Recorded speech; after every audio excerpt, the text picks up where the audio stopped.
Donc la question c'est pourquoi, en tant qu'enfant de Dieu, je continue de pécher? Pourquoi est-ce que tu continues de pécher? Il aimait des personnes qui étaient en train de le mettre à mort. Mais en général, la cause de la mort, c'était l'asphyxie. La croix, c'est une grâce imméritée. Son amour, en fait, l'amour de Dieu est à l'origine de ce sacrifice. Dans la nature de l'homme de pécher. Les péchés conscients, pour moi, c'est les péchés sur lesquels tu as déjà été prévenu, dans lesquels tu te complais, dans lesquels tu aimes être, que tu minimises.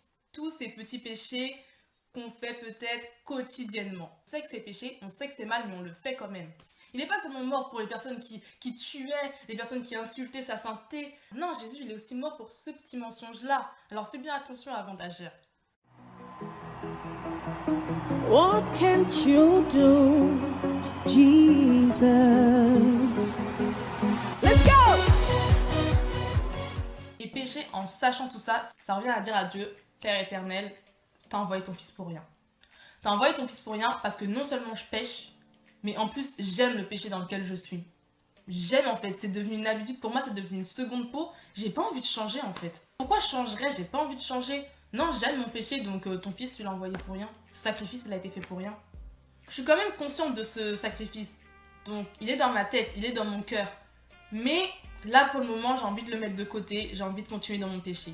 Quand le moment sera venu, peut-être que je reviendrai vers la croix. Mais pour l'instant j'ai envie de le mettre de côté, tu vois.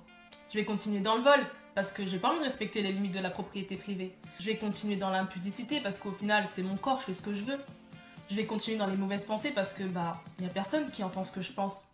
Je vais continuer dans la fornication parce que vas-y, tout le monde le fait en fait, donc pourquoi pas moi. Je vais continuer de déshonorer mon père et ma mère. Je vais continuer dans l'idolâtrie, la convoitise, dans la vulgarité. Et franchement la liste elle est longue. Elle peut continuer.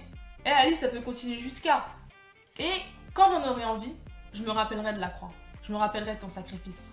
Je me rappellerai du pourquoi, du comment tu t'es sacrifié pour nous. Et je reprendrai cet engagement et je redirai ouais Seigneur, je veux suivre ta voie. Ouais, je veux suivre tes enseignements, je veux suivre tes pas, je veux marcher dans tes pas. Mais quand il y a un truc qui va commencer à me plaire, quand je vais être face à une tentation, hop, je mets sur le côté, je continue mon péché. Et encore, je le répète, je suis pas du tout là pour juger qui que ce soit parce que vraiment, moi, la première, je suis comme ça. Et Dieu sait que l'homme est pécheur, Dieu sait que dans la nature de l'homme, dans le cœur de l'homme, le péché est imprégné. Mais il est de notre devoir de limiter nos péchés conscients pour honorer le sacrifice de Jésus quand même.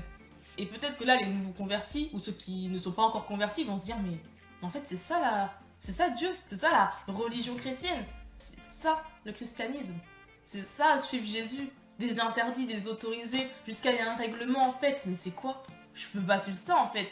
Je dis ça parce que je l'ai déjà entendu, des gens qui disaient ouais en fait on a des interdits, des autorisés, c'est trop caca.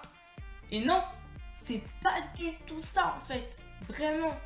Parce que c'est à toi de juger ce qui était utile ou pas. La Bible nous dit tout est permis mais tout n'est pas utile. Donc c'est à toi en fait d'avoir le discernement nécessaire. Et il faut pas oublier qu'on n'est pas dans une religion ici, on est vraiment dans une relation directe avec Dieu. Et dans une famille.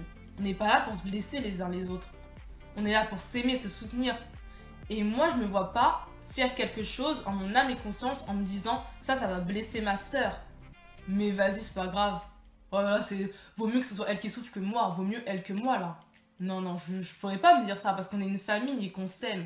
Donc c'est la même chose avec Dieu. Plus ta relation avec Dieu va grandir et plus tu comprendras qu'en fait, c'est normal d'enlever des choses de ta vie, d'enlever des manières de penser, des manières d'agir, des manières de parler, ça va devenir naturel pour toi. Parce que plus tu auras Dieu en toi, moins tu aimeras le péché.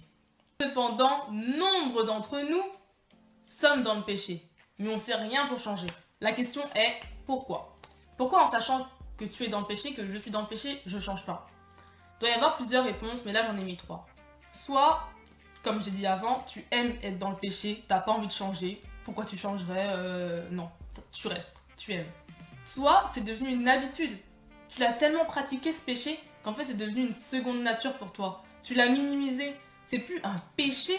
En fait c'est juste une action de ta vie. C'est une habitude. Genre, tu te réveilles, t'es dans ce péché. Tu te couches, t'es dans ce péché. En fait, tu te dis mais c'est pas si mal. Depuis le temps que je fais ce péché là, il m'est jamais rien arrivé. Pourquoi changer? Non, je vois pas. Soit tu as honte de ton péché. Tu as honte et tu te dis Dieu ne pourra pas me le pardonner. Ça, je pense pas que Dieu puisse me pardonner parce que c'est vraiment honteux ce que j'ai fait, c'est vraiment grave. Non, ça, Dieu ne pourra pas pardonner. Mais détrompe-toi, mon cher ami, parce qu'il est écrit dans 1 Jean, chapitre 1, verset 9, « Si nous confessons nos péchés, il est fidèle et juste pour nous les pardonner et pour nous purifier de toute iniquité. » Donc tes péchés te seront pardonnés. Tes péchés te seront pardonnés, sois-en sûr. Si même Jésus a pu pardonner au brigand qui était crucifié avec lui sur la croix, crois-moi qu'il pourra te pardonner. En fait, le pardon, il est vraiment accessible à tous. Il suffit de faire l'effort de bouger, c'est ça le plus difficile. De se dire, je suis dans le péché, il faut que ça s'arrête. Le plus difficile, c'est de lâcher son péché, de lâcher prise et de se dire, j'arrête. Aujourd'hui, c'est le dernier jour. Aujourd'hui, c'est stop, finish, adios, ciao, hasta la vista. C'est ça le plus dur. C'est pas de se faire pardonner parce que Dieu va te pardonner dans tous les cas, en fait. Si ton cœur il est sincère, Dieu te pardonnera. Donc c'est pas ça la partie compliquée du plan, en fait. Et cette démarche de dire, c'est bon, aujourd'hui j'abandonne mon péché, il n'y a que toi qui peux le faire. Ni ton père, ni ta mère, ni tes sœurs, ni ton frère, ni tes amis, si tu vas dans une église, ni ton pasteur, ni Dieu. C'est pas Dieu qui va te prendre par la main et te dire, vas-y c'est bon, maintenant c'est l'heure où tu... Non, ça vient de toi, ton cœur il doit être sincère, il doit être pur. Dieu va peut-être mettre des événements dans ta vie, des personnes sur ton chemin, pour te rendre compte, pour t'ouvrir les yeux. Mais le fait de dire, pardon Seigneur, je m'excuse vraiment d'un cœur sincère, pour ce péché, il n'y a que ta bouche qui pourra le dire. C'est pas la bouche de quelqu'un d'autre, c'est pas la bouche de ton voisin. Il n'y a que toi qui peux faire ça. C'est donc une remise en question personnelle. Et peut-être qu'aujourd'hui tu te sens pas concerné. Tu vas te dire ouais c'est bien beau ce que tu dis, mais moi ça me concerne pas, je me sens pas concerné par le péché, je fais peut-être des péchés mais je demande pardon, enfin hey, ta vidéo elle me concerne pas en fait.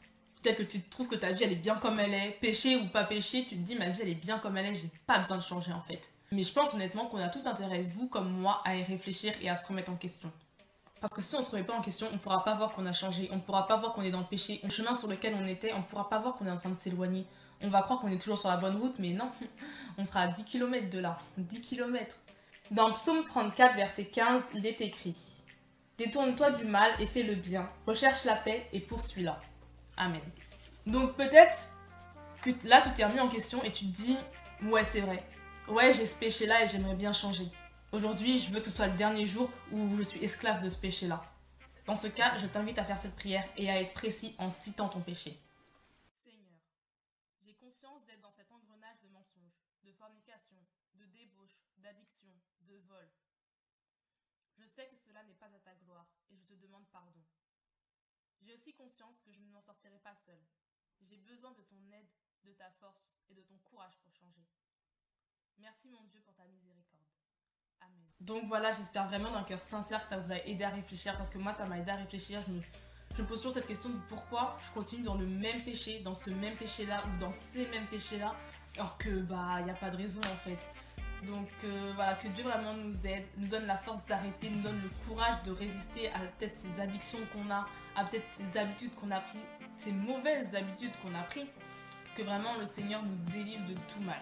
Je prie vraiment qu'on puisse se remettre en question chacun autant qu'on est, qu'on puisse ouvrir les yeux sur les choses de la vie qui sont vraiment devenues banales pour nous, or que ça devrait pas. Donc sur ce, je vous fais plein de bisous et je vous dis à bientôt. Soyez bénis.